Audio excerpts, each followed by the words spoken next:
Salam sigap dan shalom. Renungan kita pada hari ini, Jumat 1 April 2022, berjudul Marilah Undangan dari Allah Maha Kasih, Nasihat adalah Kepunyaan Allah.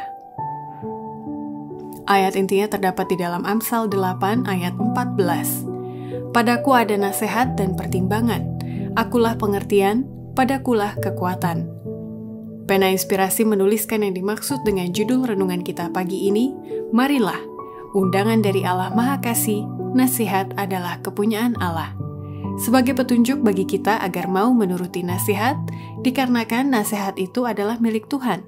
Firman-Nya, sehingga kita lebih dapat merasakan kasih Allah yang tiada bandingnya itu, adalah sebagai berikut. Pertama, seseorang menjadi kepunyaan Allah karena menerima nasihat dan undangan dari Allah yang Maha Kasih dan akan mengikat diri untuk melayani Tuhan dan tanpa mengambil kehormatan untuk dirinya sendiri.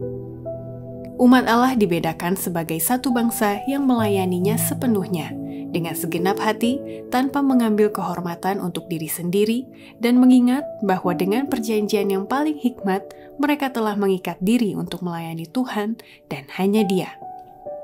Kedua, seseorang menjadi kepunyaan Allah karena menerima nasihat dan undangan dari Allah yang Maha Kasih dan akan belajar menjadi seorang pekerja yang berhasil dalam mengerjakan rencananya dan mengambil bagian dalam sifat ilahi, yaitu berbudi bahasa halus, penuh pengertian, dan tidak menipu secara lahiriah. Ada satu kebutuhan utama bahwa laki-laki dan perempuan yang mengetahui kehendak Allah seharusnya belajar menjadi seorang pekerja yang berhasil dalam mengerjakan rencananya. Mereka haruslah orang-orang yang berbudi bahasa halus, penuh pengertian, dan tidak menipu secara lahiriah dengan tersenyum pura-pura seperti orang dunia, tetapi kehalusan dan kesopanannya menyenangkan surga, yang akan dimiliki oleh setiap orang Kristen jikalau dia mengambil bagian dalam sifat ilahi.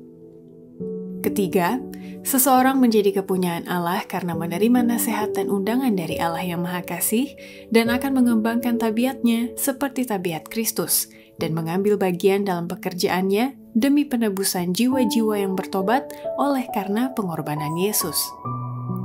Allah bisa saja mencapai tujuannya dalam menyelamatkan orang-orang berdosa tanpa pertolongan kita. Tetapi agar kita dapat mengembangkan tabiat seperti tabiat Kristus, kita harus mengambil bagian dalam pekerjaannya. Agar dapat menikmati kebahagiaannya, yaitu kebahagiaan menyaksikan jiwa-jiwa tertebus oleh pengorbanannya, kita harus mengambil bagian dalam pekerjaannya demi penebusan mereka.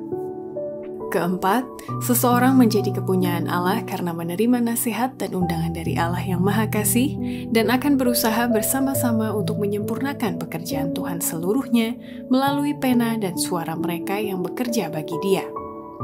Seorang akan bekerja dengan satu cara, yang lain dengan cara yang lain pula, sebagaimana Tuhan akan memimpin dan memanggil mereka. Tetapi semuanya berusaha bersama-sama, berusaha untuk menyempurnakan pekerjaan itu seluruhnya.